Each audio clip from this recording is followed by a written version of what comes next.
राधे राधे। आशा करती हूँ कि आप सभी लोग खुश होंगे, स्वस्थ होंगे, मस्त होंगे। ओम नमो भगवते वासुदेवाय। आज मैं आप लोगों को कथा सुनाने जा रही हूँ। पारना कथा।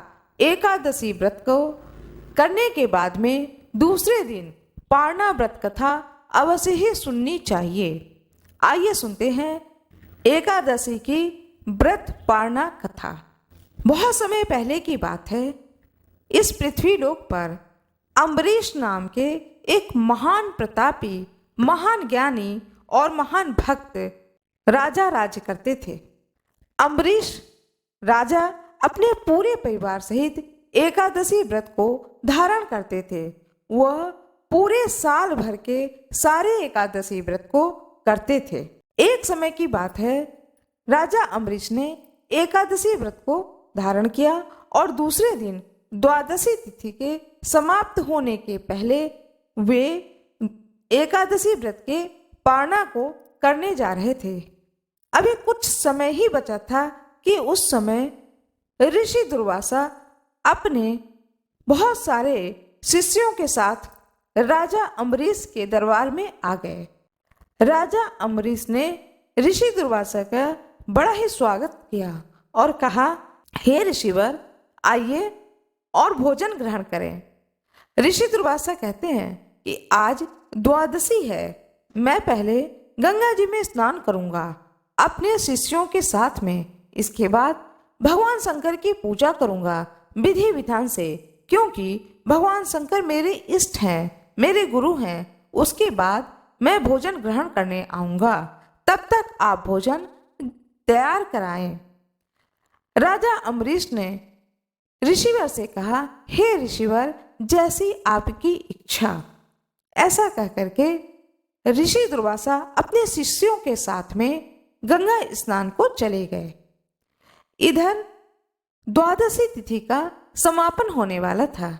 अब राजा अम्बरीश परेशान होने लगे कि यदि मैं द्वादशी तिथि पर व्रत का पालना नहीं करूंगा तो मेरा व्रत निष्फल हो जाएगा, और यदि मैं जल को ग्रहण कर लूंगा तो मेरे घर जो अतिथि आए हुए हैं, जो कि स्वयं ही एक देवता हैं, ईश्वर स्वरूप हैं, उनका घोर अपमान हो जाएगा। अब मैं करूं तो क्या करूं? जब ये असमंजस की स्थिति में फंस गए, तब राजा अम्बरीश ने विद्वानों से सलाह ली।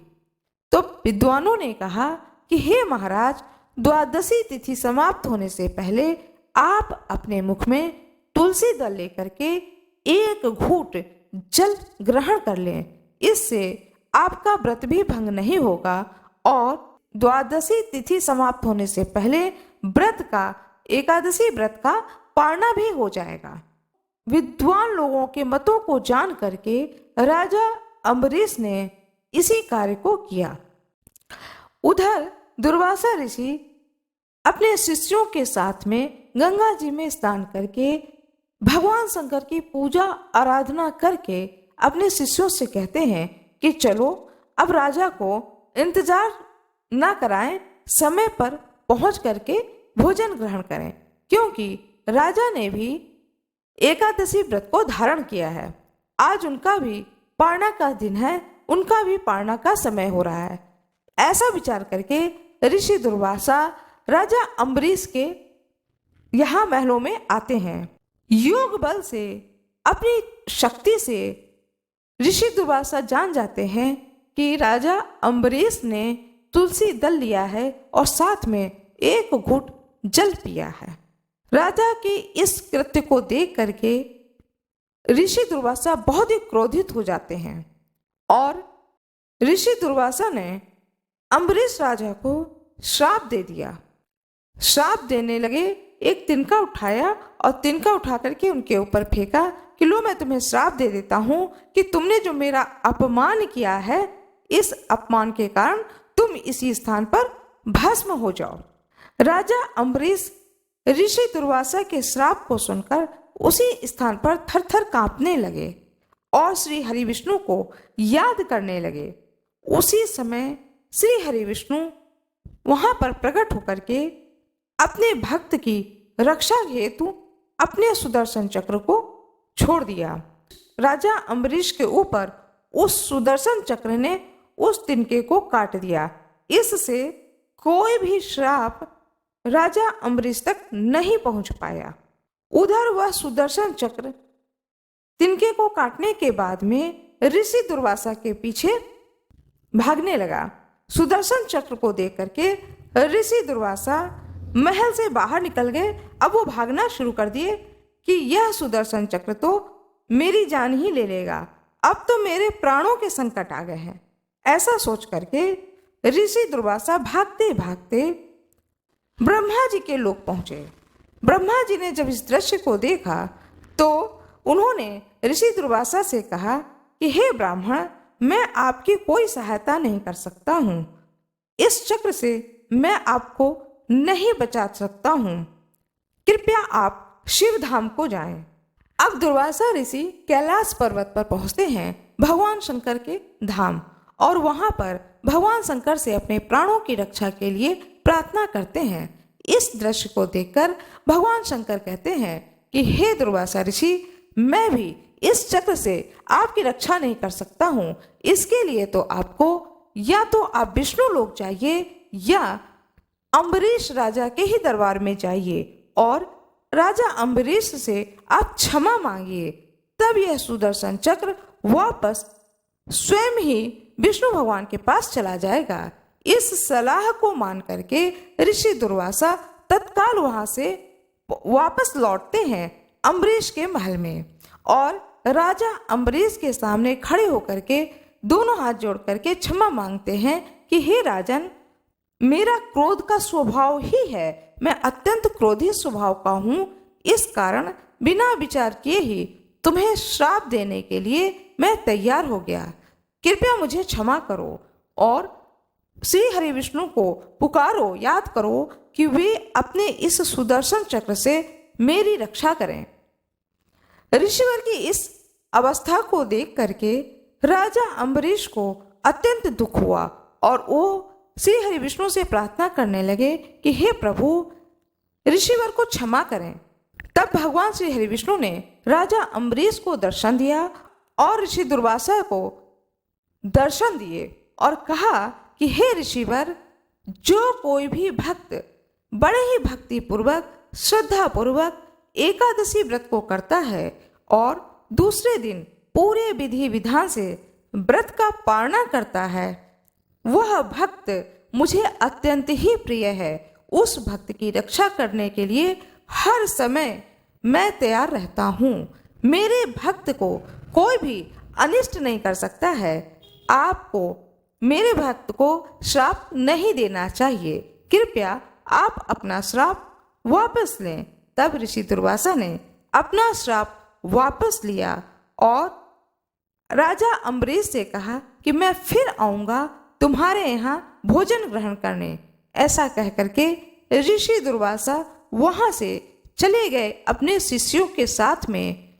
भगवान श्री हरि विष्णु वहां से चले गए विष्णु लोक को, और राजा अम्बरीश ने उस दिन से अपने मन में संकल्प लिया कि ऋषिवर मेरे घर से बिना भोजन किए गए हैं, अब मैं भोजन तभी ग्रहण करूंगा जब ऋषि दुर्वासा मेरे महल में भोजन ग्रहण करेंगे। उस दिन के बाद से राजा अम्बरीश ने अन्न को ग्रहण नहीं किया, वो फलाहार ही पर रह गए। ठीक 1 साल बाद ऋषि दुर्वासा फिर राजा अम्बरीश के महल में आते हैं और राजा अम्बरीश ने जब ऋषि दुर्वासा को भोजन कराया, उसके बाद ही उन्होंने अन्न को ग्रहण किया। ऋषि दुर्वासा प्रसन्न होकर के राजा अम्बरीश को बहुत ही आशीर्वाद दिया और कहा कि जब तक यह पृथ्वी लोक रहेगा तब तक इस पृथ्वी लोक पर आपका नाम और यश रहेगा। आपको मैं भक्ति का वरदान देता हूँ कि आपकी भक्ति कभी भी नहीं घटेगी, सदा सर्वदा बनी रहेगी। भगवान श्री हरि विष्णु की कृपा आप पर हमेशा ही रहेगी। इस प्रकार ऋषि दुर्वासा ने राजा अम्बरीश को आशीर्वाद दिया और अपने लोक को चले गए। उसके बाद राजा अम्बरीश भी खुशी खुशी अपने राज्य में राज करने लगे और एकादशी व्रत को नियम पूर्वक धारण करते थे और दूसरे दिन नियम और विधान पूर्वक पालना करते थे। भगवान श्री हरि विष्णु की जय हो। सभी ऋषियों की जय हो। दृश्य ऋषियों की जय हो। अदृश्य ऋषियों की जय हो। आइए सुनते हैं एकादशी व्रत पारणा कथा। पौराणिक कथा पुराण तथा अन्य पुराणों में इस प्रकार से इस कथा का वर्णन किया गया है। प्राचीन काल में जालंधर नामक एक दैत्य था जिसने अपने उत्पातों के कारण सभी को भयभीत कर रखा था। सारे देवता लोग भी जालंधर से अत्यधिक भयभीत रहने लगे थे। जालंधर ने इंद्र के सिंहासन को जीत करके सारे देवताओं को पृथ्वी लोक पर भेजकर स्वयं ही इंद्र का सिंहासन पर जाकर बैठ गया था। उसकी पत्नी वृंदा रूपवती होने के साथ साथ एक पतिव्रता स्त्री थी। उसी के प्रताप से वह सर्व विजयी बना हुआ था। उस दैत्य से भयभीत होकर ऋषि मुनि और देवतागण भगवान विष्णु के पास जा करके अपनी विपदा सुनाने लगे। उन्होंने वृंदा का पति धर्म के बारे में भी बताया कि वह इतनी अधिक पतिव्रता स्त्री है जिसके तप के कारण जालंधर का कोई कुछ भी बिगाड़ नहीं पा रहा है। भगवान श्री हरि विष्णु ने जब इस बात को सुना तब उन्होंने निश्चय किया कि इस जालंधर नामक राक्षस का वध करना ही पड़ेगा और उसके बाद ही सारे देवता ऋषि मुनि भय से मुक्त हो पाएंगे। ऐसा विचार करके जहां पर वृंदा थी वहां पर भगवान श्री हरि विष्णु योग माया से एक साधु का वेश बना करके पहुंच गए। जालंधर का एक हाथ में सिर और एक हाथ में धर लेकर के खड़े हो गए।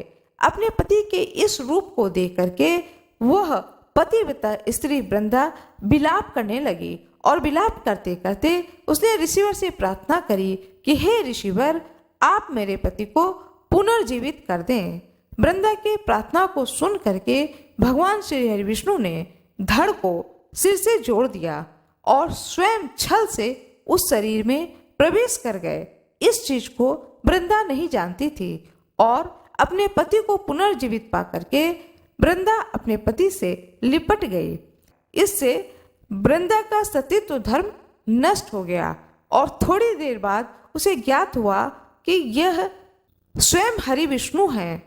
ऐसा जान करके उसने भगवान श्री हरि विष्णु से पूछा कि हे प्रभु, आपने मेरे साथ में इतना बड़ा छल क्यों किया, जबकि उसका पति तो देवलोक में इंद्र से युद्ध कर रहा था। इधर वृंदा का सतीत्व नष्ट हुआ, उधर उसका पति युद्ध में हार कर मृत्यु को प्राप्त हुआ। जब वृंदा को सारी वस्तु स्थिति की ज्ञान हुआ कि यह सब भगवान श्री हरि विष्णु ने छल कपट किया है उसके साथ में, तो उसे बड़ा ही क्रोध आया और क्रोधित होकर उसने भगवान श्री हरि विष्णु को श्राप दे दिया कि जिस प्रकार तुमने मुझसे छल किया है और मुझे पति का वियोगी बनाया है, ठीक उसी प्रकार तुम भी अपनी पत्नी का छल पूर्वक हरण होने पर उसके वियोग को सहने के लिए मृत्यु लोक में जन्म लोगे। इतना कह करके वृंदा अपने पति के शव के साथ उसके वियोग में तड़पती हुई सती हो गई और उस स्थान पर एक तुलसा का पौधा निकल आया। भगवान श्री हरि विष्णु ने वृंदा को आशीर्वाद दिया कि तुम मुझे लक्ष्मी से भी अत्यंत प्रिय होगी। जब मैं शालिग्राम रूप में रहूंगा तब जो कोई भी मुझ पर तुलसी की पत्ती को चढ़ाएगा तो मैं उस भक्त पर अत्यंत ही प्रसन्न होऊंगा। कहा जाता है कि शालिग्राम भगवान पर यदि तुलसी पत्र न चढ़ाया जाए तो शालिग्राम भगवान के सिर में दर्द होने लगता है। तब से भगवान श्री हरि विष्णु ने आशीर्वाद दिया कि जो कोई भी तुलसी से मेरा विवाह शालिग्राम स्वरूप से कराएगा उस भक्त पर मैं अत्यंत ही प्रसन्न होऊंगा। तब से इस पृथ्वी लोक पर शालिग्राम भगवान और तुलसी माता का विवाह हर साल की जाती है। भगवान श्री हरि विष्णु की जय हो, माता तुलसी की जय हो। ओम नमो भगवते वासुदेवाय। सनातन धर्म में एकादशी व्रत का पारणा का विशेष महत्व बताया गया है। पारणा जो है वह पूर्ण विधि विधान से करना चाहिए। यदि पारणा पूर्ण विधि विधान से न किया जाए तो एकादशी व्रत का पूर्ण फल प्राप्त नहीं होता है। पारणा करने से पहले कुछ नियम हैं, उन नियमों का पालन अवश्य ही करना चाहिए जिससे एकादशी व्रत का पूर्ण फल प्राप्त हो सके, भगवान श्री हरि विष्णु की कृपा प्राप्त हो। दूसरे दिन प्रातःकाल स्नान ध्यान करके भगवान श्री हरि विष्णु की प्रतिमा के सामने खड़े होकर के हाथ में जल और पुष्प लेकर सर्वप्रथम भगवान श्री हरि विष्णु से प्रार्थना करनी चाहिए कि हे प्रभु, मैंने एकादशी व्रत को धारण किया, आज मैं पारणा करने जा रही हूँ। मेरे व्रत को आप स्वीकार करें, मेरी गलतियों को क्षमा करें। इस तरह से संकल्प लें। इसके बाद में भगवान श्री हरि विष्णु की विधि विधान से पूजा करें। भगवान श्री हरि विष्णु की जो भी प्रतिमा हो, मूर्ति हो, जो भी आपके पास हो, उनकी विधि विधान से पूजा करें। भोग लगाएं। भोग में तुलसी पत्र अवश्य ही रखें।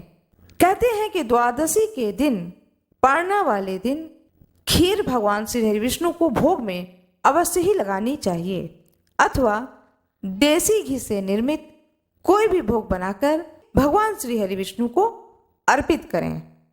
धूप दीप जलाएं। कथा को सुने, तुलसी माता की कथा को सुने। इस प्रकार से व्रत का पारणा करना चाहिए।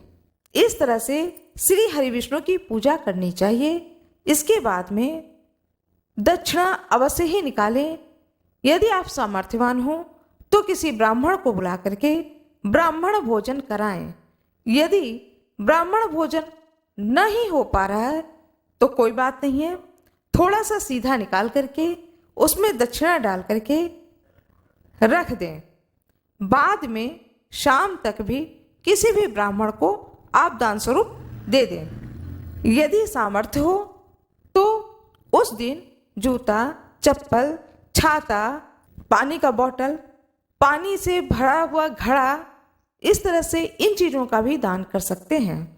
फल, मिठाई, सीजनल जो फल होते हैं, फल, मिठाई, यथाशक्ति दान अवश्य ही करें। एकादशी का पारणा का विधान है कि उस दिन तुलसी जी की पूजा अवश्य ही करनी चाहिए। तुलसी जी को जल दें, लेकिन जल देने से पहले माता तुलसी को प्रणाम करें और उनसे क्षमा मांगें। आप मुझ पर कृपा बनाए रखें, ऐसा बोल करके तुलसी माता में जल दें। तुलसी माता को जल देने के बाद में आप तुलसी की पत्ती को अपने मुंह में रखें, थोड़ा सा जल लें और उस तुलसी की पत्ती को चबाना नहीं है, सीधे निगल जाना है। इस प्रकार से व्रत का पारणा करें। इस प्रकार से एकादशी व्रत का पारणा करना चाहिए विधि विधान से। आशा करती हूँ कि आप लोगों को यह जानकारी बहुत ही अच्छी लगी होगी। कृपया वीडियो को लाइक करिएगा, चैनल को सब्सक्राइब करिएगा, बेल आइकन दबाना ना भूलिएगा। आप लोगों का बहुत बहुत धन्यवाद।